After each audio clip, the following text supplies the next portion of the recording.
Fala, meus bestes, como que vocês estão? Mais uma quinta-feira chegando e ó, onde a gente tá? No The Best Cast para vocês.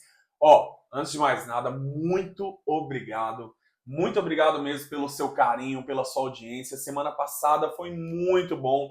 A gente recebeu aqui o jogador Cauã Luiz do Oeste Barueri e eu tenho certeza que hoje vai ser muito bom também. Vocês estão vendo, né? A gente tá em um lugar diferente, né? Estão vendo aí, ó. Estamos em lugar diferente porque essa semana o nosso estúdio estava ocupado, mas deu tudo certo. Nosso convidado já está aqui e o podcast vai acontecer porque, ó, a equipe ralou muito e eu tenho certeza que hoje muitas coisas acontecerão aqui. Eu tenho certeza que a história do nosso convidado vai impactar a sua vida, vai impactar você que às vezes está precisando, sabe, ouvir o que ele tem a dizer, o que Deus tem a nos dizer através dele.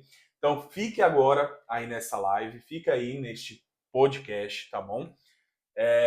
Vai acontecer tudo naturalmente, do jeito que tem que ser, do jeito que Deus mandar, tá bom? Ó, antes de chamar aqui o nosso convidado, eu quero falar para vocês já sabem, né? A gente tá, ó, com a parceria com a Bela Vini, bolos doces e salgados. Gente, pensa num salgado sensacional. É sequinho, bem recheado, ó, é gordinho, ó.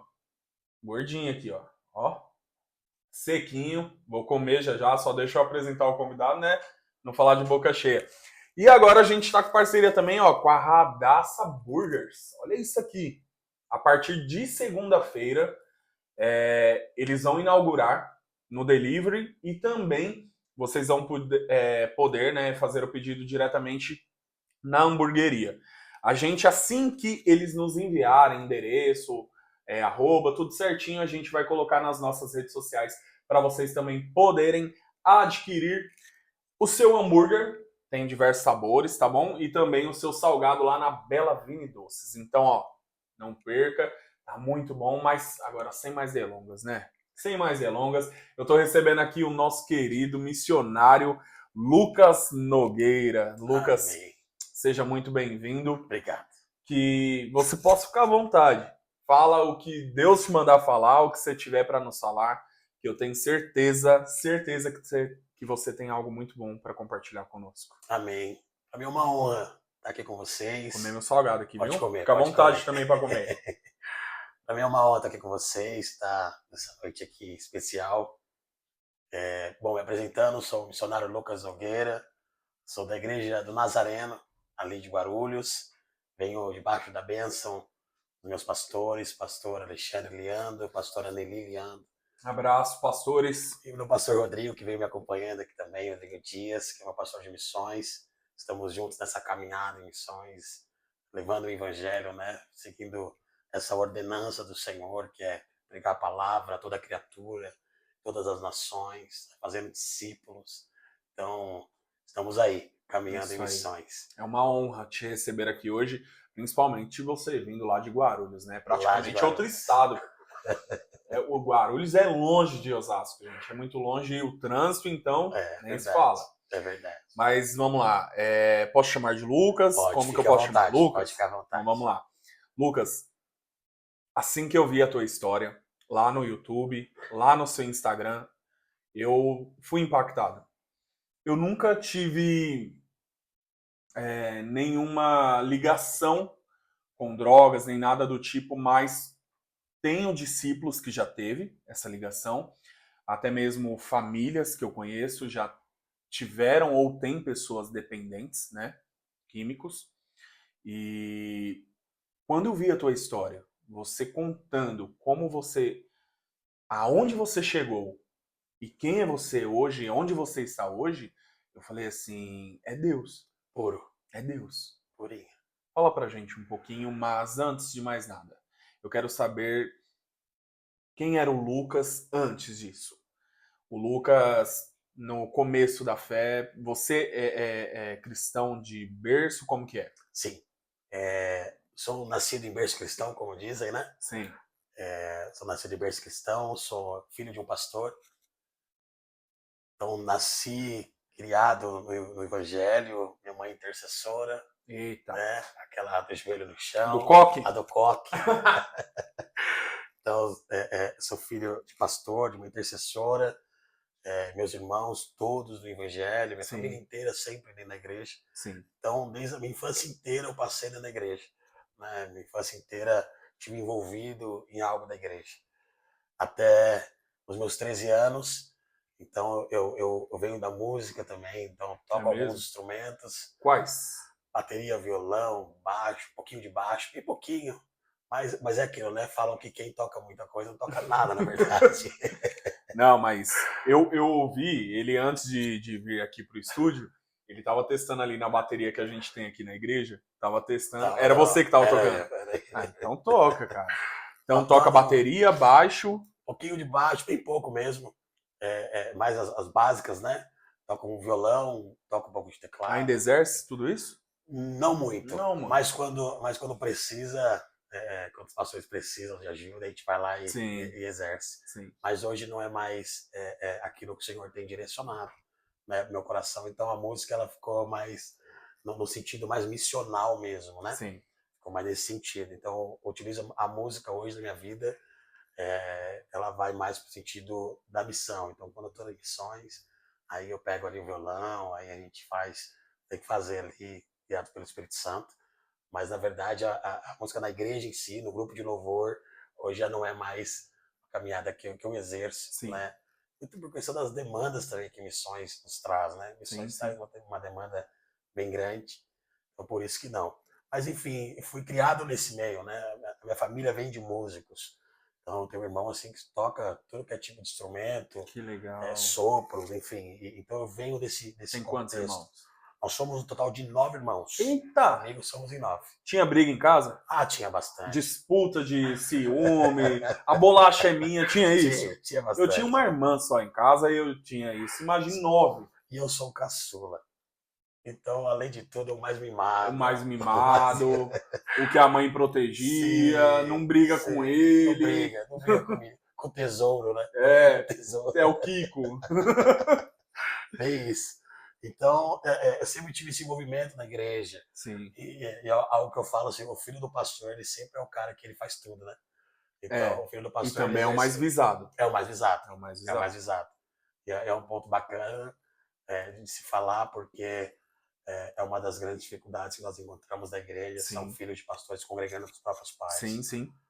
E quantos filhos de pastores desigrejados nós temos hoje? É verdade. Né? É verdade. Falo por estar nesse meio missional, quantos nós encontramos nas ruas que são filhos de pastores frustrados, porque a igreja coloca um peso sobre esse filho de pastor que Acha não é que dele. filho de pastor é pastorzinho. E não é. E não é. E é um ponto muito interessante que nós vamos chegar aqui com 13 anos de idade. Eu, Lucas, tive convites de fora, de amigos de fora, para que eu pudesse surfar, sempre amei praia, sempre amei surf. E eu fui em um desses convites. Eu costumo dizer algo que eu ensino para os meus filhos, que filho de crente não é crente. Filho de crente, as experiências que eu tenho não são as experiências que os meus filhos vão ter. Sim. Cada um precisa viver a sua própria experiência com Deus. Sim, sim. Então, algo que eu sempre ministro para os meus filhos é: vocês precisam viver as suas próprias experiências com Deus.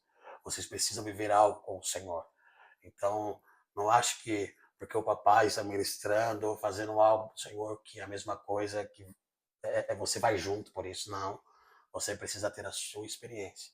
Então, é por isso que nós vemos tantos desigrejados, principalmente filhos de pastores, filhos de alguém que exerce o ministério na igreja, porque essa pessoa ela não possui experiências. E ela precisa possuir. Experiência não é algo uma vez ou outra. Experiência era diária. Então, uma experiência com Deus é você se relacionar com o seu pai. É algo que o Lucas não tinha. O Lucas, ele era alguém que ouvia o Senhor de ouvir falar, conhecia o Senhor de ouvir falar. Mas eu precisava sentir o Senhor em algo que eu não sentia. Eu via os irmãos adorando, eu via aquele mover na igreja, eu estava tocando e vendo tudo aquilo acontecendo. Mas ao mesmo tempo eu olhava aquilo e falava assim: não sei o que é isso. Não vivo isso. Era só uma emoção. Era só uma emoção. Um arrepio. Era só um arrepio. Era só um arrepio. Então, isso para mim era algo assim que foi me dificultando nessa caminhada. Sim. Então, com 13 anos de idade, através desse convite, eu fui surfar. Peguei uma praia com esses amigos e uma dessas praias, ali rolou o convite para fumar o primeiro baseado de maconha. Meu Deus. E ali eu experimentei esse baseado, gostei e continuei indo para a praia, continuei indo para a igreja. Com 15 anos eu de fato me afasto. Fala pra mim, qual que é a sensação? Eu realmente não sei. Qual que é a sensação de um baseado? A maconha hoje, a pessoa que fuma maconha, ela acha que ela está numa leseira constante, né? Entendi. Tá fazendo só, tá muito legal. Sim. Mas na verdade você tem um coração que está a 165, seu batimento por minuto. Então é como se você estivesse querendo esconder algo. Sim. Abafar uma emoção, um Sim, sentimento, um sim. pensamento. O seu cérebro está que nem um jogo de luzes, Aham, né? Estourando neurônios até. Sim, E você está procurando uma fuga em um prazer imediato. sim. Então, hoje, o que a droga te proporciona? Quando eu falo droga, eu falo álcool, eu falo Sim, tudo. sim, sim. Né? Eu falo adicção em si. O que ela te proporciona é um prazer imediato. Então, eu hoje, o que o jovem mais procura hoje é o prazer instantâneo. É. Então, eu quero ter esse prazer instantâneo, algo que me dá uma brisa, que me dá algo, né, algo fantástico, só que isso é temporário.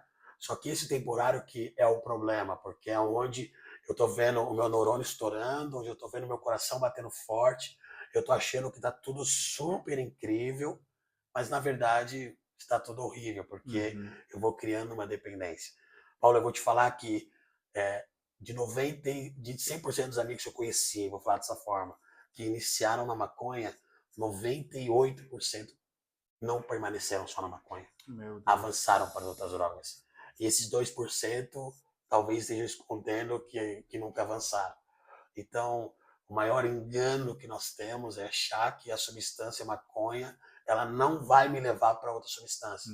Estamos num tempo, é até interessante nós falarmos sobre isso, porque nós estamos num tempo de legalização. Né? Então, isso vai ser bom? Me perdoa. Sim. Eu, como adicto que sou, como alguém que teve experiências nessa área, alguém que hoje vive dentro de uma cracolândia de missões, fazendo trabalho missionário junto com a nossa igreja, ali do Nazareno, eu falo para você que a droga, ela acaba com o ser humano. Sim. Nós temos vidas sendo enterradas, cara. Quando eu olho isso, quando eu olho a Cracolândia, eu não consigo ver aquilo e falar assim, meu Deus, é normal fumar maconha. Lucas, mas é a Cracolândia, me perdoa. Se você perguntar para qualquer um deles, ninguém iniciou no crack. Ninguém iniciou no crack. E vidas estão morrendo. Muitas vidas estão morrendo. Eu estou te falando de crianças. Crianças de 7, de 8, de 9 anos que estão dentro da Cracolândia usando crack. E às vezes até nasceram lá, né? E até nasceram lá. Mães grávidas estão ali dentro. Com a barrigona e fumando a pedra do crack. Cara, isso pra mim falar pra mim que é algo normal, me perdoa, não é normal. Não é normal. Vamos legalizar, me perdoa. Não é normal. Não é bom. Eu convivo nesse meio, eu vejo o que a droga faz ao ser humano, eu vivi isso. Sim. Sabe? Não é. Nós vamos chegar nesse ponto, mas, cara, não é normal, sabe? Então, eu inicio essa jornada, eu começo a usar droga, eu começo a fumar maconha. Eu sempre fui muito alto, sempre tive essa voz grossa. Então, eu nunca precisei de RG para entrar nas baladas, né? Eu sempre consegui entrar tranquilamente. E com 15 anos, eu decido de vez sair da igreja. Com 15 anos, eu olho e falo, não quero mais, eu tô indo embora, vamos viver o que o mundo tem para mim. Sim. Começo a frequentar raves, começo a frequentar as melhores baladas aqui em São Paulo, nossa, aqui em Osasco, Alphaville. Você era morador aqui de Osasco? Sim, eu nasci em Osasco. Né? Nasci em Osasco. Nasci em Osasco. Então, frequentei muita balada aqui em Osasco, muita balada em Alphaville, centro de São Paulo. Então, frequentei muitos lugares. Só que em raves. Então, quando eu começo a frequentar esses lugares, aquilo que era maconha já não sustentava mais. Sim. Eu começo a partir para o LSD, começo a usar o êxtase, começo a usar a cocaína. Meu Deus. E eu estou falando para você de uma pessoa com 17 anos no máximo, já usando a cocaína de uma maneira assim muito forte. eu sempre fui compulsivo nas coisas que eu fiz. Nesse meio tempo, você ainda morava com os teus pais? Sim, meus pais são separados, né? É, Então eu sempre morei com minha mãe. certo, Sempre morei com ela. certo. A minha mãe começou a ver sinais de que eu estava usando drogas. Mas até então é aquilo, né? Não quero acreditar nisso. Né? Não quero acreditar que o meu filho, o tesouro, né? Tá fazendo isso. Não quero acreditar. Mas a gente acredita que nos bastidores ela já orava. Já orava. Porque Deus mostra. Deus mostra. Não é mais uma ah, intercessora? É. Mostra. Fora, Sim. né, os trejeitos, fora que você chega às vezes com cheiro, às Os vezes olhos. não tem como esconder. Sim. Não tem como esconder. Então, eu achava que eu escondia. A realidade é essa, né? Sim. Eu achava que eu escondia. Sim. Então, com 17 anos, eu já estou numa situação assim, onde o meu uso já era bem forte. Uhum. Né? Eu usava já... Só que eu era tranquilo, porque eu ainda trabalhava, eu fazia minhas coisas. Então, com 17 para 18, eu entro em um call center ali na Avenida Paulista. Então, trabalho, o cara quando começa a trabalhar, ele acha que ele é o dono da razão de tudo. Né? Eu tenho meu dinheiro, não uso nada com o seu dinheiro, sou independente. Já é. Então eu entro nessa empresa, começo a trabalhar com 18 anos, eu começo a me dar tão bem nessa empresa que eu viro supervisor de telemarketing na época. E, cara, 18 anos, o chefezinho, você tá, como eu comprei meu primeiro carro com 18 anos de idade, tirei a carteira e comprei o primeiro carro. Tô ganhando bem, o chefezinho, caí na garagem, vou aproveitar a vida. Vou aproveitar a vida. Deus? Quem é Deus? Quem que é esse? Quero aproveitar a vida. Mas ao mesmo tempo eu conheço a Pamela, minha esposa. Sim. Já com 18 para 19 anos nos conhecemos. A Pamela vem numa raiz presbiteriana, né? Totalmente tradicional. Correto. Presbiteriano. Presbiteriano. Rapaz. Bíblia, Povo gosta da rígido. Bíblia. E conheço a Pamela. A Pamela ia lá, ia para minha casa aqui em Osasco, e ficava lá indo no call center. E nós começamos a nos relacionar até que chega um momento que decide mesmo namorar e a partir daí vamos nos casar. Só que era muito fácil enganar a Pamela, porque até então a Pamela, eu de Osasco, a Pamela é de Guarulhos, é distante. Sim. Quando eu vou encontrar a Pamela, eu não uso. Quando eu tô longe da Pamela, eu tô usando. Então, na verdade, é que quando eu vi lá a tua história, eu imaginei que você tivesse começado a utilizar a droga, a usar drogas no meio do namoro e do casamento. Não. Já era antes. Já era antes. Já tinha raiz antes. Caramba. Já tinha raiz antes. E o que ela acontecia super tradicional. Super tradicional. A Pamela vem de uma família tradicional, presbiteriana. Sim. Aquela família que é correta. Né, que... Se ela soubesse disso, já... Não, eu tinha rodado faz tempo. Já tinha rodado faz tempo. Então eu enganava a Pamela muito, porque quando ela vinha me visitar, eu também não usava. Né? O que a Pamela começa a descobrir é quando ela começa a ir para o surf comigo, quando ela começa a me ver surfar. Então, quando eu começo a ir para a praia comigo, ela começa a ver meu uso de maconha. Só que até então, você começa, a pessoa já está apaixonada, você começa a lubrificar, falando, não, é só um baseadinho. É só um negocinho, não dá nada, não tem problema nenhum. Eu vou parar. Eu vou parar, né? Não acontece nada, olha, isso é Bob Marley, né? É isso. E a Pamela acreditava nisso, né? Então, o que a Pamela começa a primeira a descobrir é sobre a maconha, e até então ela acaba aceitando por ver que, assim, naquele momento ali não dava nada mesmo, dava uma brisa, mas é uma brisa natural ali, tá tranquilo. Quando a gente casa, quando nós resolvemos nos casar, aí a Pamela descobre tudo. Paulo, nós nos casamos, eu já era bancário, estava trabalhando em um banco, nós nos casamos com 20 anos, nós já tínhamos apartamento próprio, nós já tínhamos 2 carros na garagem, uma vida financeira estabilizadíssima. É aí que é um ponto interessante, porque a maioria das pessoas tendem a pensar que alguém só vai para as drogas porque está com algum problema financeiro. Não. Não foi o teu caso. Não. E não é o caso de muita gente. Nunca foi. Nunca foi, porque eu vou te falar que eu não venho de uma família onde passamos fome. Sim. Não venho. perguntar a história da minha mãe, ela pode falar para você que ela chegou a um dia a passar algum tipo de fome, Sim. né? Porque minha mãe vem da roça e tudo mais. Mas eu não, nunca. Nunca tive esse processo de, ai, sou pobre demais e por isso eu vou utilizar. Me perdoa, isso é desculpa para qualquer classe social, Uhum. né? Não, isso não é assim que funciona. Então eu com tudo já dentro de casa, uma situação financeira assim, totalmente estável. Cara, nosso apartamento era do nosso jeito, nós construímos tudo. Sabe, aquele negócio de você falar assim, eu quero isso no banheiro desse jeito, Sim. sabe? E você montar do seu jeitinho. Sim, sim. Então era tudo nosso. Só que quando nós nos casamos, entramos na mesma casa, passa-se nem uma semana, aí a Pamela descobre. Uma semana. Nem uma semana. Eu falo pra você que muito menos isso, talvez. Até porque morando junto não teria como disfarçar. Não tem Vai como. fazer o quê?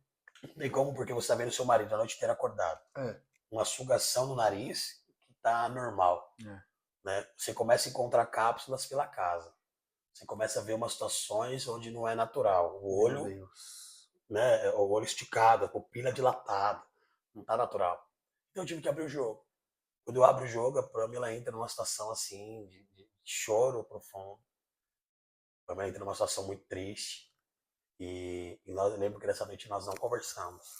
Depois de eu falar isso pra ela, ela pediu pra eu não falar nada. Foi pro quarto, eu fiquei na sala ali, utilizando ainda a noite inteira. Só que a Pamela, ela vai orar ao Senhor. Ela vai orar. E ela ora a Deus e ela fala pro Senhor, Senhor, eu não escolhi um marido pra isso. Eu sabia que ele não estava firme no seu caminho, mas, Senhor, eu não escolhi. Esse tipo de homem não é o homem que eu queria pra minha vida. Eu me casei enganado, sabe? E o Senhor, no meio da noite, responde essa mulher. E ele fala pra Pamela que ele tinha um propósito na vida do esposo dela. Eu tenho um propósito na vida do seu marido. Fique tranquila. E a Pamela, então, lá tinha uma palavra do Senhor. Então, chega no outro dia, a gente conversa, reata, tudo certinho. Só que começa a avançar cada vez mais, porque eu começo a utilizar tanta droga que a primeira coisa que eu perco é o emprego. Sim. Saio do banco, começo a perder emprego, começo a vender um carro, vende outro. Daqui a pouco nos vimos vendendo um apartamento. Nossa, chegou a isso. Chegamos a vender tudo. Chegamos a vender tudo. Vendemos tudo. Tudo que se possa imaginar. Nos vemos numa situação de ir para casa da minha sogra, morar na casa dela. Sim. E já não tínhamos mais nada. Cara, numa situação assim de olhar e falar, meu Deus, o que está acontecendo? Só que no momento eu não enxergava nada. Eu não estava enxergando nada. Pelo contrário, estava vendendo e sorrindo. Porque ia ter dinheiro no bolso. Sim. Só que aquele dinheiro ia acabar. Não é um dinheiro que estava tirando para investir em outra coisa, não. É um dinheiro que estava tirando para poder usar droga. Pra gastar. E paga as dívidas que tem, o restante vai usar droga, vai curtir, Sim. vai acabando. Sim. Enfim, chegamos no momento que chegamos na casa da minha sogra, eu não tinha mais nada. Passa-se um tempo, a Pamela abre para minha família que eu estou no uso da droga e está muito compulsivo. E minha família tenta algumas internações comigo. A família tenta de alguma forma me internar, conversar e levar e tudo mais. Eu vou, mas não aceito, eu vou embora da clínica, fico ali um dia, 2 dias e ia embora e tudo. Chega um certo dia que estamos dentro de casa e no meio de uma madrugada eu vou até a biqueira para procurar a cocaína e não tinha mais, só tinha o crack. E ali iniciou uma história terrível.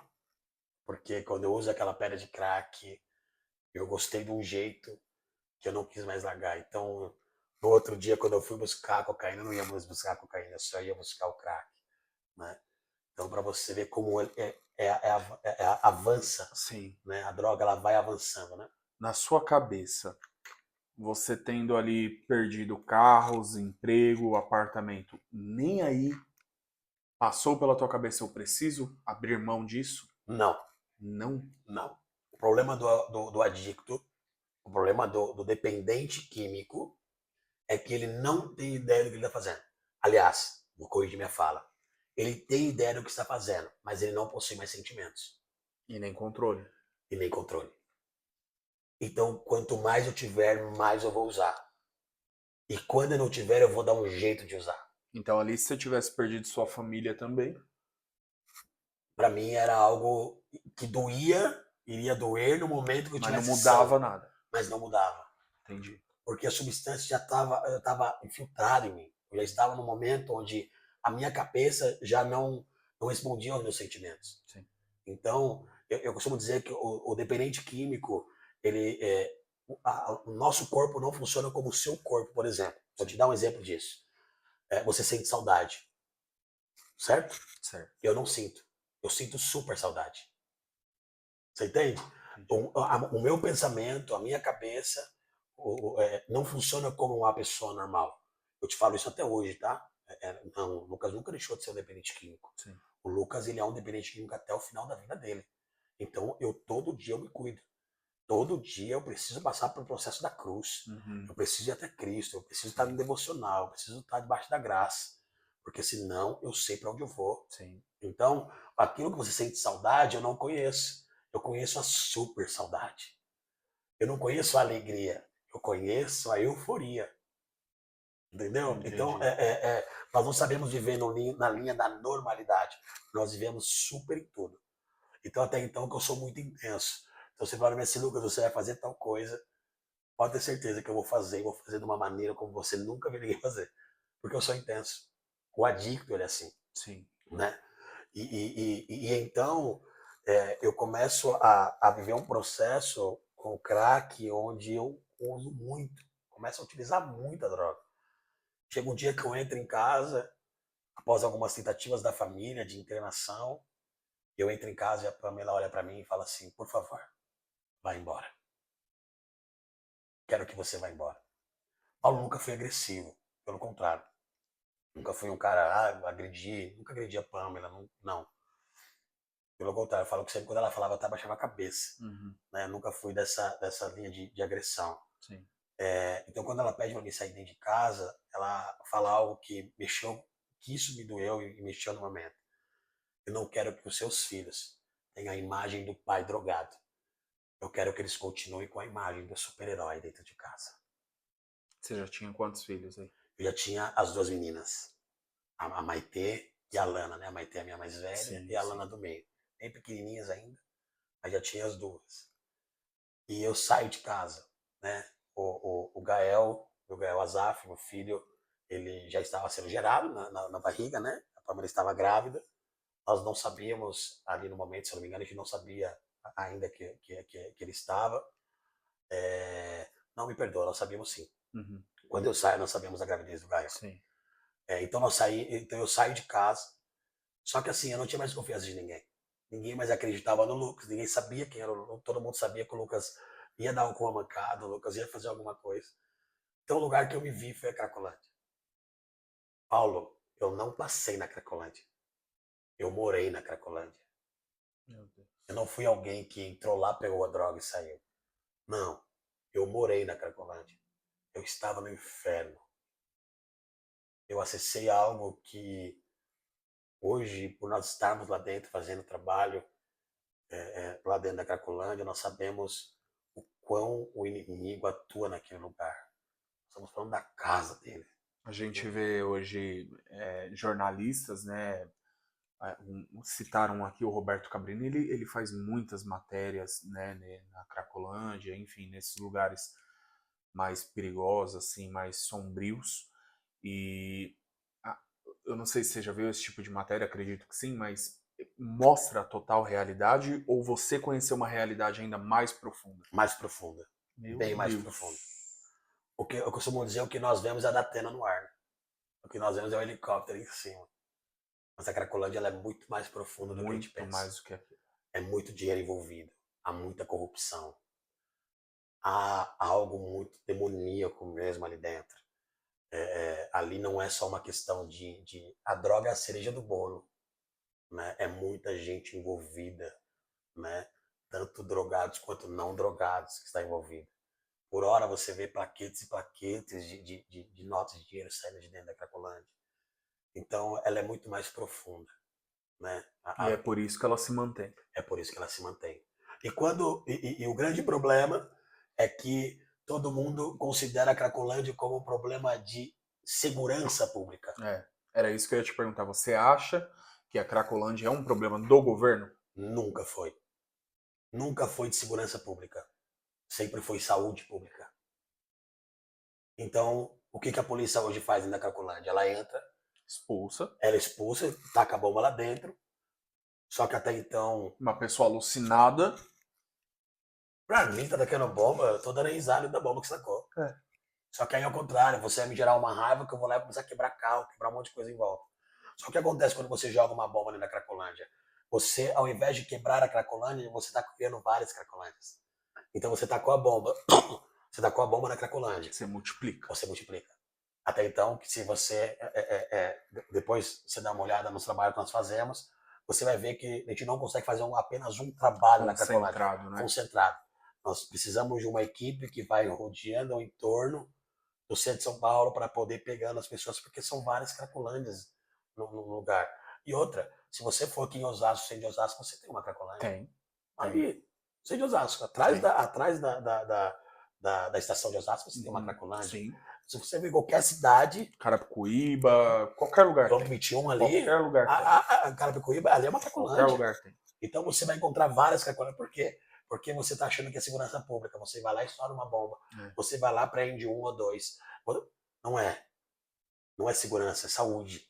E quando nós falamos de saúde, nós estamos falando de pessoas que precisam de intervenção. Pessoas que, muitas delas, nem respondem mais pelos próprios atos. Não mesmo, Paulo. Ah, Lucas, tem consciência? Muitos têm. Mas eu te falo, eu como alguém que estou ali dentro, junto com a nossa equipe, com a nossa igreja que estamos ali, fazendo trabalho ali dentro, nós vemos muitos que não sabem nem mais quem é. Pessoas que não conseguem nem saber o próprio nome. Nós até falamos, atravessou o espelho da Alice, né, do País das Maravilhas. Atravessou. A pessoa não tem mais consciência nenhuma. Essa pessoa precisa de intervenção. Só que enquanto eu estiver estourando a Cracolândia, eu estou criando mais Cracolândia. Sim. Eu preciso hoje agir de uma forma onde eu vou entrar na Cracolândia, eu vou resgatar aquela vida, levar ela para uma transformação e depois vou inserir na sociedade. Só que isso não está acontecendo. Nós, como igreja, ali em Guarulhos, Nazareno, nós temos, e é isso que nós temos trabalhado. Então, o que nós temos feito? Nós temos hoje pego, nós temos levado essas pessoas a um resgate.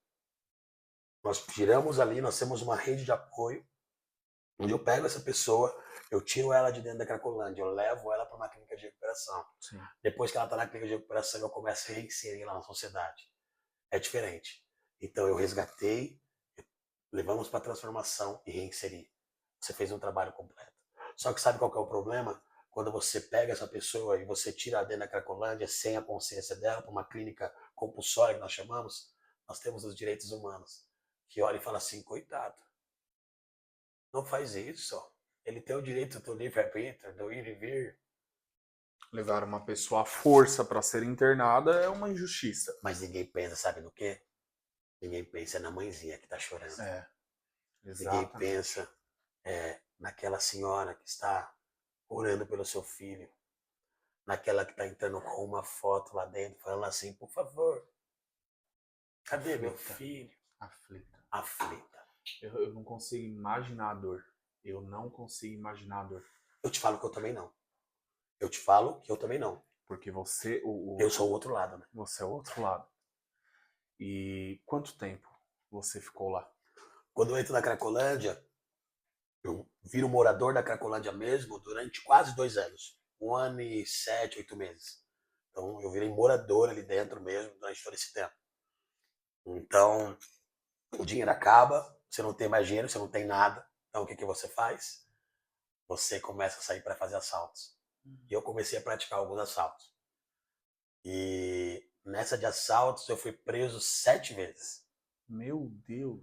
7 vezes. 7 vezes eu entrava na cadeia, por conta do uso, por conta daquilo que eu tinha assaltado, roubado. E é engraçado que assim, toda vez que eu entrava, eu barganhava com o Senhor, né? A barganha com Deus. E aí eu olhava para o Senhor e falava assim, Deus, se você me tirar daqui, eu nunca mais uso. Aí eu saía da prisão e para onde eu ia? Para dentro da Cracolândia de novo. Então nesse processo, durante 7 vezes eu estive sendo preso e saindo, mas na 7ª vez foi diferente. E na 7ª vez, quando eu saí da Cracolândia, eu vou praticar um assalto. Cara, eu saí da cadeia. Eu literalmente saí, fui assaltar, fui para dentro da Cracolândia. E quando eu entrei na Cracolândia, tinha um jovem missionário.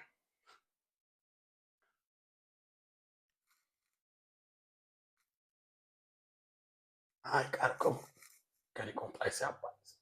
Você se vê nele?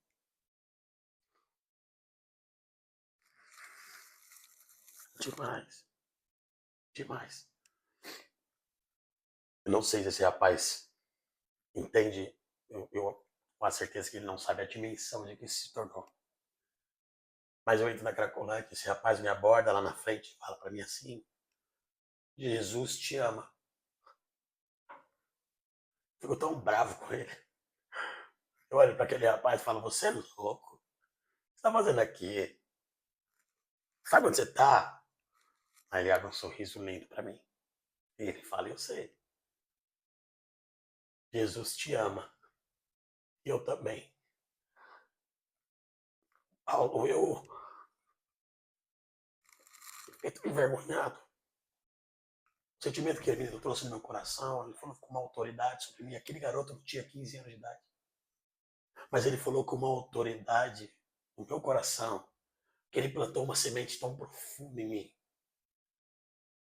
que eu ainda olho para ele e falo: você é louco. Ele fala: eu sou louco, mas eu quero te dar um presente. E me deu um saquinho de presente. Eu pego aquele presente, né, olho para ele e falo assim: não estou dando mais nem comida na Cracolândia. Só que na verdade eu estava com a casca. Eu estava tão envergonhado que eu queria fazer aquele garoto sair de perto de mim. Que eu tinha o temor do Senhor, eu era conhecedor da palavra. Falei: como pode um garoto desse daqui dentro, pregando o evangelho, dentro do inferno? E ele foi saquear o inferno. E eu lembro que naquela noite eu não consegui ficar ali na Cracolândia. Ele falou com uma autoridade sobre mim que eu não consegui. Eu peguei a droga, fui ali para trás do clube ali, né, que é ali na Lapa. Eu fui ali para trás daquele clube, sentei, eu lembro que era um bistrô. Eu me sentei naquele bistrô, usei toda a droga que eu tinha. No meio da madrugada, eu lembro que dando presente desse menino. No meio da madrugada, eu lembrei daquele saquinho de presente. Eu falei: mas o que será que aquele doido me deu? Né? Quadradinho, né? Isso é um chocolate. Eu vou comer. Eu abro aquele presente. Eu abro aquele presente, era uma Bíblia. Quando eu abro a Bíblia, estava em 2 Coríntios 3,17, que me fala assim: ora, o Senhor é Espírito, e onde o Espírito de Deus está, ali há liberdade. Quando eu olho essa passagem, me ajoelho no chão. E assim como Jacó, eu entendo que o Senhor tinha uma aliança comigo. Sempre quando eu conto testemunho nos lugares onde a gente vai, nas igrejas que nos chamam, eu sempre faço esse cruzamento ali com Jacó, porque Jacó, quando ele sai ali depois de enganar o seu pai. A palavra fala que ele está fugindo para a casa do seu tio Labão. E quando ele está fugindo para a casa do seu tio Labão, ele para numa cidade chamada Cidade de Luz, onde ele pega uma pedra, ele coloca essa pedra de travesseiro. E a palavra fala que Jacó, ele tem um sonho de uma escada que saía do chão e ia até o céu. Isso é poderoso. Anjos subiam e desciam sobre essa escada. E lá no alto, sublime trono, estava o nosso Deus.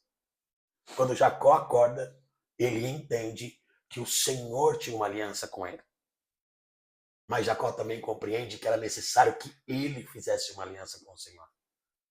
Quando Lucas lê aquela mensagem, aquela passagem que está em 2 Coríntios, ele olha aquilo e ele entende: o Senhor está me chamando de volta. Ele ainda me chama de filho. Enquanto todo mundo não me abraçava, enquanto as pessoas atravessavam as ruas, enquanto o bandido Noia estava pelas ruas de São Paulo, o Senhor estava me olhando e falando: volta, filho, eu ainda te amo. Paulo, naquele momento eu reconheci a Cristo. eu reconheci a voz do nosso Salvador em meio ao uso de drogas, em meio a uma Cracolândia, através de um jovem missionário que foi lá e olhou para mim e falou apenas 3 palavras: Jesus te ama. A minha pergunta para esses jovens ou para qualquer pessoa: qual é a sua dificuldade de pregar o evangelho? Você não precisa ir para as ruas para pregar uma teologia. Não que isso seja errado, pelo contrário, todo conhecimento tem que ser. A palavra fala que nós perecemos por falta de conhecimento. Mas deixa eu te falar algo. Se você tem a autoridade de Cristo, se você é justificado, a sua oração ela tem poder. Pregue o evangelho. A carta de Paulo a Timóteo, Paulo ele só fala assim: meu filho amado, Timóteo, vem depressa, traga uma capa e alguns livros, pregue a palavra. Nós estamos esperando o quê? Nós iniciamos nossa conversa falando sobre vidas morrendo na Cracolândia. O que a gente está esperando para olhar para essas pessoas e falar: Jesus te ama? Ao invés disso, nós estamos atravessando a rua. Ao invés disso, eu estou preocupado com o perfume que está no meu corpo. Me perdoa. Que evangelho é esse? Eu não quero viver esse. Mas eu quero viver o evangelho que Paulo viveu. Eu quero viver o evangelho que Abraão viveu. O que Paulo viu, né? O que Paulo viu a ponto de falar que tudo era esterco. O que esses homens presenciaram, cara? Eu quero viver isso. Quero acessar isso, sabe? Então, quando eu vejo essas pessoas morrendo, quando eu vejo essas pessoas olhando, morrendo nas ruas, eu falo: meu Deus, que misericórdia. Que eu seja um canal para olhar para essa pessoa e falar: Jesus te ama. Que eu e você seja esse canal, você através desse podcast, seja um canal para que esse evangelho chegue até o ouvido dessas pessoas e que elas entendam que Jesus as ama. Amém. Eu creio. O Senhor colocou isso no seu coração nesse podcast. O Senhor colocou no meu coração, de estar na Cracolândia, de estar nas clínicas de recuperação. O Senhor colocou no coração da sua equipe de estar aqui. Saiba, o evangelho está sendo pregado. E é simplesmente 3 palavras. Jesus te ama. Passa-se essa noite. E eu vou encontrar minha mãe no outro dia. Eu fico a noite ali, não consigo usar droga naquela noite. Durante o dia eu não consigo fazer nenhum assalto. Eu ainda uso um pouco de droga, mas eram restos que tinham sobrado. Esses assaltos eram estabelecimentos? Sim, mercados. Eu gostava muito da área de carnes, né? Porque é uma área que você vende rápido. Sim. Né? Então, mercados, caminhões, essas coisas assim que carregavam esse tipo de coisa. Sim. Então, sempre pratiquei para esse lado. Sim. E chega nessa noite, nesse dia, eu não consigo fazer nada. Eu fico num momento assim onde falo: Deus, não tem algo diferente acontecendo aqui. E eu lembro que eu chego à noite, eu saio lá da Cracolândia e vou até o Jaraguá a pé. Minha mãe estava morando com a minha avó no Jaraguá, na época. Minha avó é bem velhinha e precisava de cuidados. Minha mãe foi morar com ela. Então eu chego até minha mãe professora, né? E eu chego e encontro minha mãe descendo do ônibus, voltando do serviço. Quando a minha mãe me vê, ela abre aquele sorriso. Ah, aquela velhinha já sabia, já. O Espírito Santo já estava fazendo alguma coisa. Mulher de oração, né? Então eu saio, vou de encontro com ela, ela já abre aquele sorriso e fala: ei, meu filho. E aí, meu filho? Eu falo: mãe, eu quero mudar de vida. Aí ela chora. Ela fala: filho, já são mais de 8 horas da noite. Se a mãe sair daqui e te levar lá pro Grajaú, onde é a clínica agora, a mãe talvez não consiga voltar. Mas faz o seguinte: você já está todo esse tempo na rua. Dorme mais essa noite. Se você voltar aqui 10 horas da manhã, aqui em casa, eu te levo. Por quê? Porque minha avó era muito, muito, muito idosa. Minha mãe estava com medo de eu entrar na casa com alguma doença e acabar transferindo para minha avó. Então ela pede para que eu Durma na rua. Aí eu barganhei, né? Mãe, dá 10 reais, hein? Pra mim comer alguma coisa. E mãe é mãe, né? Ela foi lá e deu o dinheirinho. Eu lembro que eu saí de perto da minha mãe e fui buscar algumas drogas. E quando eu vou buscar algumas drogas, eu começo a usar e não me dá nada. Só que eu não sabia de uma coisa. Aquela velhinha, aquela mulher de oração, ela ligou para uma igreja. Paulo, a intercessão da igreja revezou a noite inteira pela minha vida. Sabe as velhinhas do coque? De hora em hora, uma revezava pela minha vida. Tudo que eu usava não me dava nada. É sobrenatural. Em missões nós falamos que existem as 3 maneiras de fazer missões, né? De fato, existe uma quarta, que é a igreja enviando, mas há 3 maneiras, que é com os joelhos dos que oram, com as mãos dos que contribuem e com os pés dos que vão. Só que se você não tiver os joelhos dos que oram, esquece. Você não está em missões. Eu tenho uma frase que eu sempre falo para o meu pastor de missões, que eu me aventuro a ir, mas lembre-se, você deve segurar a outra ponta da corda. E a outra ponta da corda é aquele que está orando por mim. Porque se você imaginar o alpinismo, o cara está descendo a corda, mas tem alguém lá em cima segurando. Então, enquanto eu estiver acessando o inferno, continue orando pela minha vida. Porque eu preciso sair de lá. Eu preciso retornar. E isso é poderoso. Então, aquela velhinha, ela fez uma igreja inteira orar pela minha vida. E aquelas irmãs revezavam em oração. E nada, não me dava nada. Chega no outro dia, eu vou no horário marcado com a minha mãe. E ali eu vou para a internação. Eu lembro que quando eu entro na internação, o pastor esse clínico olhou para mim e falou assim: você acredita que eu tô vendo que o senhor vai mudar a sua vida? Eu olho para ele e falo assim: cara, deve ser mais doido do que eu, não é possível. E eu entro na internação. Paulo, eu cheguei a pesar. Hoje estão me vendo aqui com 100 e pouquinhos quilos, mas eu tenho 1,90 m. Eu cheguei a pesar 53 quilos. Meu Deus. Muito magro. Muito magro. Mas muito magro. Muito magro. 53 quilos você vai ver um adolescente de 13 anos que tem. Muito magro. E eu entro na clínica, começo o meu processo ali, de terapias, de psicólogos e tudo mais. Passa-se um mês que eu tô na clínica. Eu resolvo ligar para Pamela, né? Falar, agora é hora de reconquistar a gata. Né? Vou reconquistar aquela gata. Tá no papo. Entra no quarto, olha para os meninos do quarto e fala assim: presta o celular que hoje é o dia. Hoje eu reconquisto aquela mulher. Os meninos têm certeza? Eu falei, tenho. Tô bonitão de novo. Aqui. Oh, meu Deus do céu, não tinha engordado 2 quilos, eu tava achando um Brad Pitt.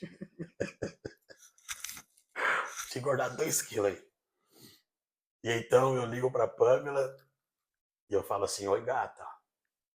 Aí a Pamela responde desse jeito: o que você quer, Lucas? A cara do menino do quarto já fez assim, né? Queimou teu Queimou, filho. hein? Aí eu falei: nossa, gata, por que você tá seca?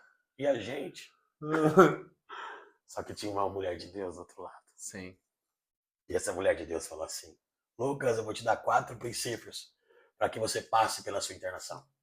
Primeiro, tenha um encontro face a face com Deus. Uau! Segundo, tenha um encontro com você mesmo. O terceiro, se encontre com seus filhos. E o quarto, talvez, só talvez a gente se reencontre. Desliguei bravo, Paulo, aquele telefone.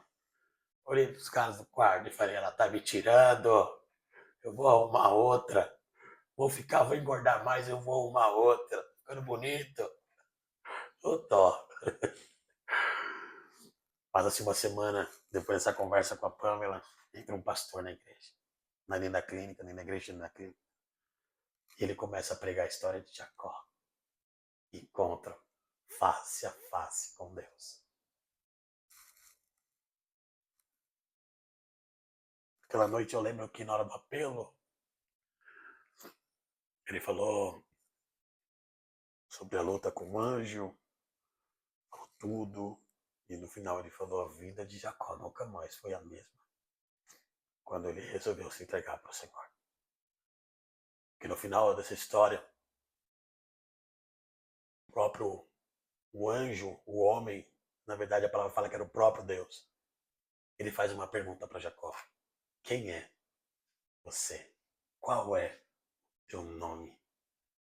Naquele momento, Jacó não estava simplesmente falando, eu sou Jacó.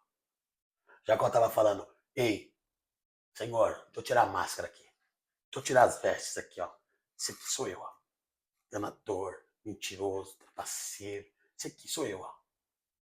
Mas hoje eu só saio daqui quando me abençoares. Hoje eu quero ter um encontro. Naquele momento, naquele apelo, eu fui até a frente, eu me ajoelhei. Eu olhei e falei para aquele pastor, eu só saio daqui quando eu tiver um encontro com Deus. Paulo, naquela noite, o nóia, o bandido, aquele que a sociedade fala não tem jeito. Eu fui mais uma vez chamado de filho.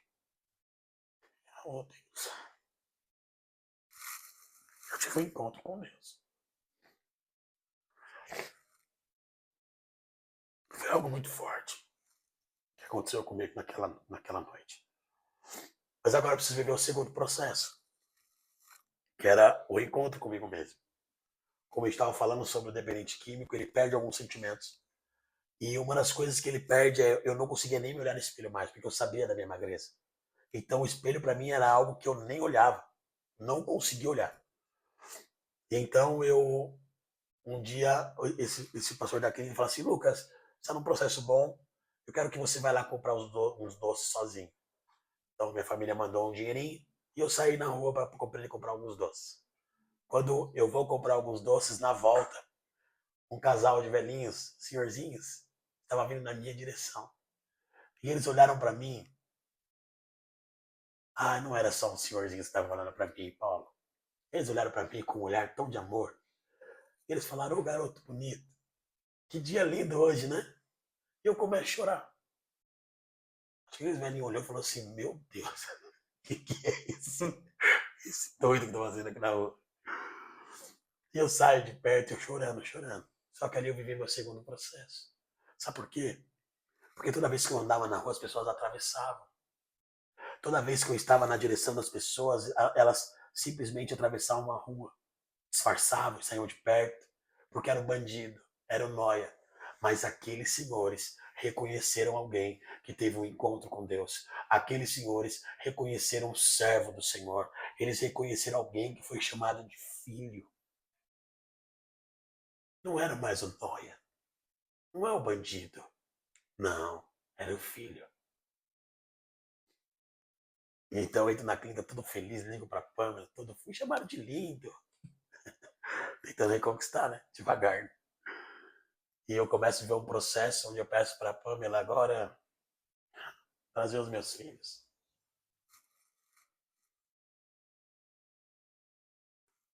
Um momento os poucos momentos de sobriedade que eu tinha, eu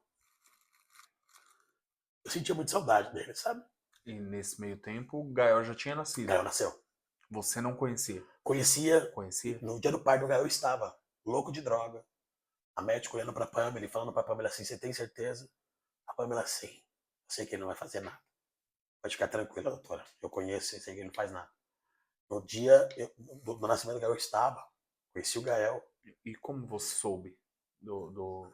Pelo contato com a minha mãe. Então, pelo contato com a minha mãe. Mesmo na Cracolândia, o contato permaneceu. Permaneceu com a minha mãe. Com a sua mãe. Na verdade, o nascimento do Gael, ele veio um pouco antes da minha ida para a Cracolândia. Eu já estava na droga, no uso. Quando eu saio de casa, eu lembro que eu tinha as duas meninas e tinha o Gael, certo. o Gael na barriga. Sim. Só que nesse processo de Cracolândia, de início de Cracolândia, eu passava muito na casa da minha mãe. Então eu ia lá, conversava com a minha mãe e voltava para casa. Aliás, voltava para Cracolândia. Né? Então nesse tempo, o Gael foi onde o Gael nasce. Nesse tempo que o Gael nasce, eu consigo descobrir Porque dentro da Cracolândia tem um projeto chamado Bola de Neve, da Pedra para a Rocha, da Bola de Neve. Sim.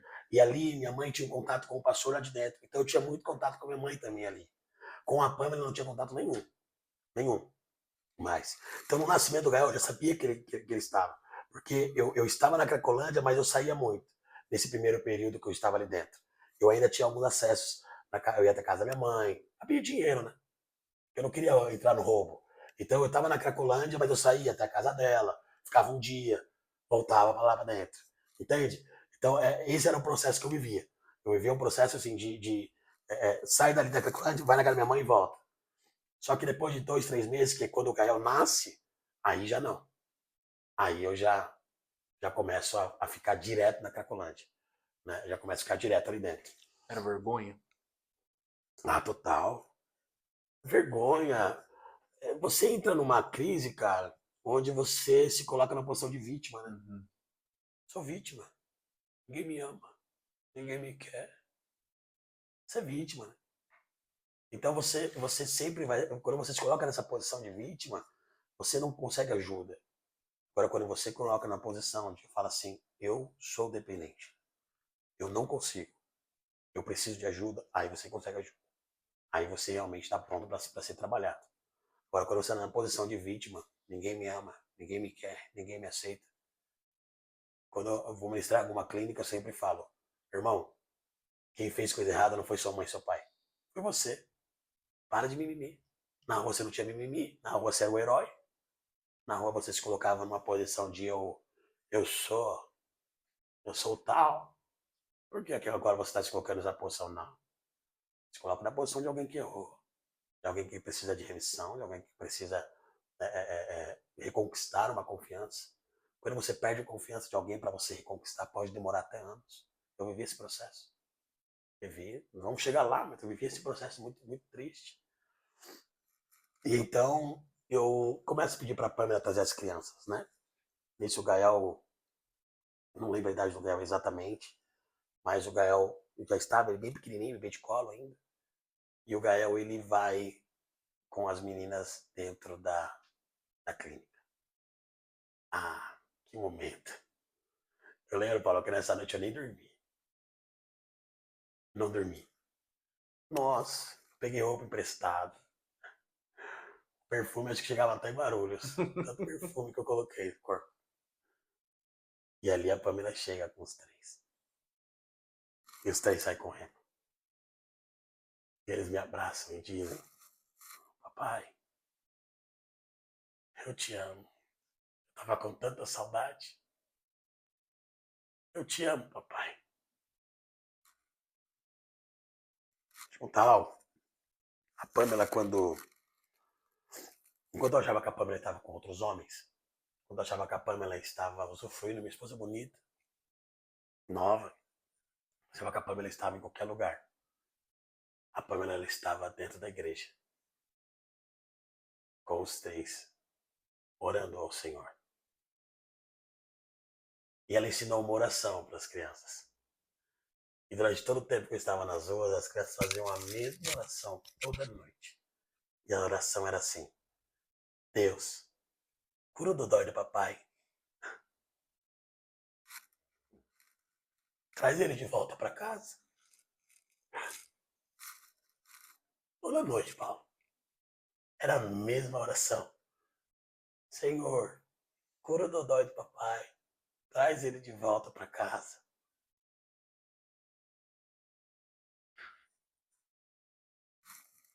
Passa assim alguns dias depois que eles foram me visitar e eu vou. E eu posso passar um final de semana em casa e eu entro em casa. E quando eu tô entrando dentro de casa, a Pamela fala para mim assim: Lucas, quando você estiver chegando, me avisa um pouquinho antes, porque eu quero trazer a memória deles por aquilo que eles oraram durante todo o tempo. Eu preciso que eles entendam as experiências que eles têm com Deus. Então a Pamela, quando eu estou chegando em casa, ela coloca os 3 ajoelhados no chão, da mesma forma como eles faziam todas as noites. E fala para eles, ora pelos alvos de vocês. E eles começam a orar. Senhor, cura o dodói do papai, traz ele de volta para casa. eu abro a porta de casa. A minha filha mais velha, ela se ajoelha no chão e grita: Senhor, você ouviu a minha oração? O meu milagre chegou. Os meus filhos têm experiência com Deus. Eles oraram o tempo inteiro pelo pai. A Pamela podia ter feito o que ela quisesse. Ela podia ter olhado e falado assim: eu vou me encontrar com outro homem. Eu vou desistir de tudo. Seu pai é um canalha. Quantos não fazem isso? Quantos casamentos nós estamos vendo perdidos por muito menos? Ai, que pegou o meu bife. Ai, por que não me ligou? Aquela mulher de fé colocou os 3 filhos em oração. E naquele dia, o Senhor ouviu a oração daquelas crianças. E eles entendem que o milagre tinha voltado para casa. Falam que a Pamela é meu exemplo de fé. A Pamela é o meu exemplo de fé. A Pamela, sempre brinco com ela, falo que ela é meu Daniel, né? O Daniel, durante 21 dias, a palavra fala que ele ora ao Senhor, né? E quando chega no 21º dia, quando o anjo chega até Daniel, e ele fala para Daniel assim: rapaz, o Senhor te ama, né? Você é muito amado. Deixa eu te falar algo, Daniel. Desde o primeiro dia, sua bênção já foi liberada. Aquilo que você orou já estava liberado do céu. Só que o príncipe da Pérsia não deixava eu me chegar até você. E eu precisei que Miguel descesse ao meu favor para que eu pudesse acessar você e entregar sua bênção. Só que em nenhum momento Daniel desistiu da sua oração. Daniel, em nenhum momento, ele se colocou na posição de vitimismo, de não quero mais. Pelo contrário, ele se manteve firme em oração. Ele se manteve constante até que a sua bênção chegasse, até que a sua oração fosse atendida. Essa mulher colocou os seus 3 filhos em oração, mas com a certeza da palavra que ela tinha lá atrás: eu tenho um propósito na vida do seu marido. Isso é tremendo, cara. E aí foi meu encontro com os meus filhos. E quando aí nós reatamos, né? 4º processo, que era um talvez, agora virou algo concreto. E a partir daí eu retorno para casa, ingresso em uma igreja, começo a passar por algumas terapias com esse pastor. E eu entendo que o Senhor está me chamando. E o Senhor está me chamando para poder resgatar outros. Como a gente disse, meu testemunho não é para mim, é para o outro. Meu testemunho não é para o Lucas aparecer, mas é para que ele seja glorificado. Meu testemunho não quero nada para mim, mas o que eu quero é que, se ele puder alcançar vidas, que vidas sejam transformadas. Para mim é só isso. Basta. A graça dele basta para nós. Tem que bastar. Tem que bastar. Então eu me ingresso em missões, eu entro em Jocum. Eu e a Pamela, que eu arrastei ela também. Eu entro em Jocum, começo a entender um pouco mais sobre missões, maneiras de evangelismo, como me dar no campo. E eu entendo quando eu retorno de Jocum que o Senhor estava me chamando para voltar para Cracolândia. E hoje eu estou na Cracolândia, Paulo. Continuo lá. Eu, o pastor, nossa equipe. Há alguns anos eu estou ali dentro. Mas hoje é falando para todos eles: Jesus te ama. Hoje é olhando para cada um deles e falando que o Senhor tem uma obra na vida deles. E não vamos cansar de fazer isso. Sempre. Porque talvez eu nem sei quando já foram resgatados ali através dessa palavra. Mas como aquele menino lá atrás, em que muita gente tem muito sonho de chegar na glória e encontrar um monte de gente. O meu sonho é encontrar aquele outro. Tentando dar um abraço nele. Fala, mano, obrigado. Obrigado. Desculpa ter te xingado. Mas obrigado. Quer saber sua colheita, garoto? Olha aqui, ó. Sabe, mostrar pra ele a colheita dele. Olha o que você transformou aqui, uma família inteira. Olha o que aconteceu através que você ministrou no meu coração. Então nós estamos ali, levando o evangelho, pregando a palavra. Junto àqueles ali que todo mundo olha e fala que não tem jeito. Aquelas prostitutas que todo mundo olha e fala, não tem mais solução. Os travestis que estão ali e todo mundo fala, já era. Já era não, irmão. Já era não. Só não tem mais esperança quando para de respirar. Porque enquanto respirar, nós vamos falar Jesus te ama na Cracolândia. Porque enquanto respirar, eu vou pegar o evangelho ali dentro. Para todos eles. Paulo falava em tempo e fora de tempo. Prega a palavra. Então nós estamos ali ministrando para aquelas pessoas. Desde então, além disso, nós fazemos trabalho nas clínicas. Né? Fazemos esse trabalho nas clínicas também. Trabalhos. Nós estamos fazendo trabalho agora na comunidade, com infantil. Nós entendemos que o lugar onde nós estamos inseridos como igreja, nós temos responsabilidade espiritual. Sim. Então, vocês como igreja, vocês têm responsabilidade sobre esse bairro espiritual. Sim. De vocês. Sim. Né? Então nós entendemos ali na Nazareno de Guarulhos que o lugar onde nós estamos, nós temos responsabilidade sobre aquele lugar. Então se o evangelho tem que ser pregado, não tem que ser pelo outro, tem que ser por nós. Então nós vamos sair das ruas ali e pregar o evangelho, porque nós entendemos que ali foi onde o Senhor nos posicionou, onde colocou, inseriu aquela igreja, para que o evangelho fosse pregado para aquelas pessoas.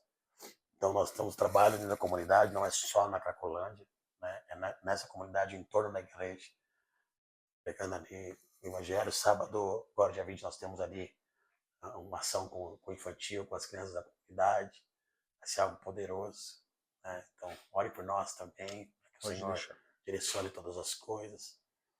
Além disso, eu também sou líder de uma rede de ONGs, até comentei com você hoje, uma rede chamada Unidade São Paulo.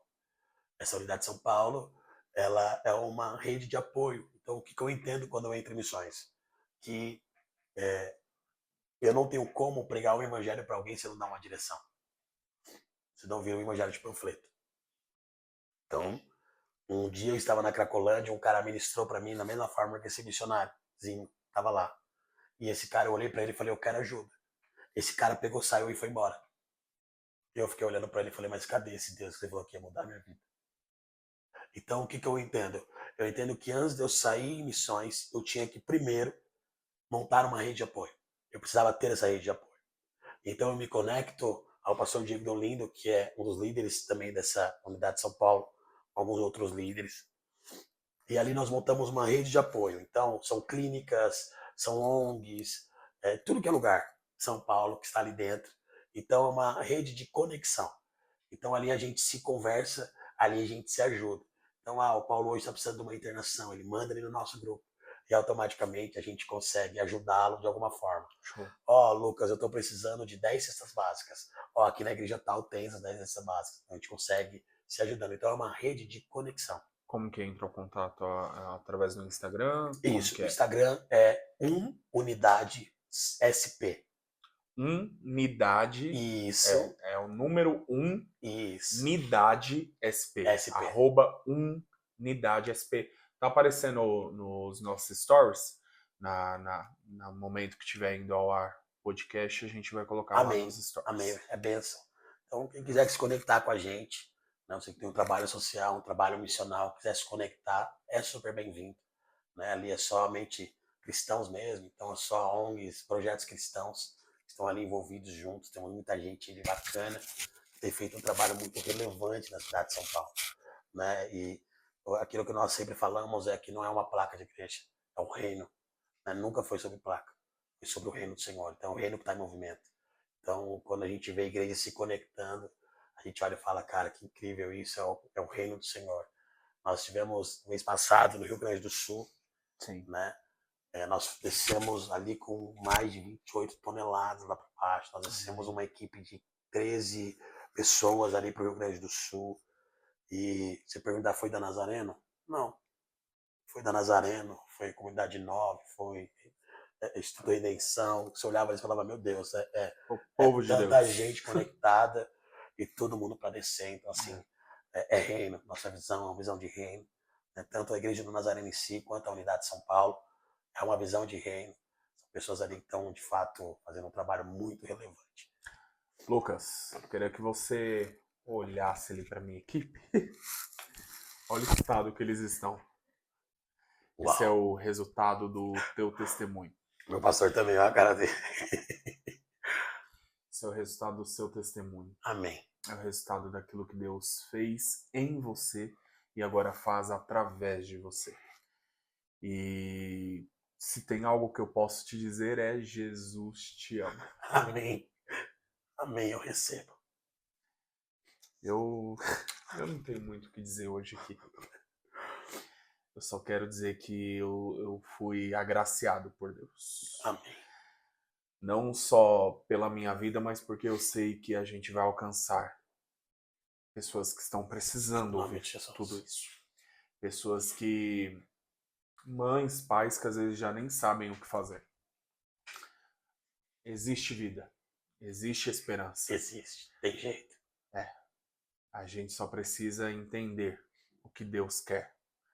E quando a gente é colocado em um local, em uma situação, não é simplesmente para que a gente passe por aquilo, mas sim para que o nome de Deus, o nome de Cristo seja glorificado. Aleluia. Então, é entender que o que você estiver passando aí na sua casa, o que você estiver enfrentando, seja com os teus filhos, com o teu marido, com a tua esposa, com os teus pais, seja lá com quem for, teus amigos, há esperança. E a esperança tem nome, Jesus. Jesus Cristo.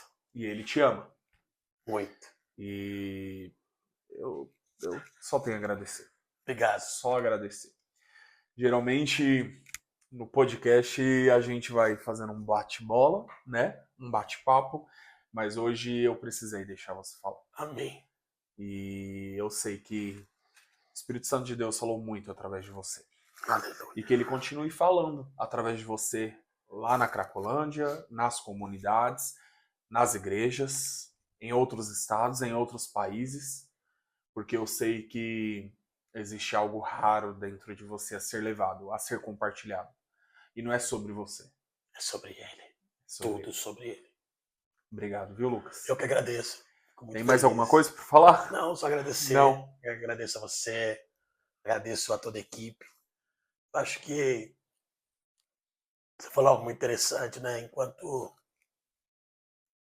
talvez você está vendo esse podcast, você está passando pela mesma situação, ou você está do meu lado, que foi o lado do dependente químico, ou você é o lado do familiar que está passando por isso.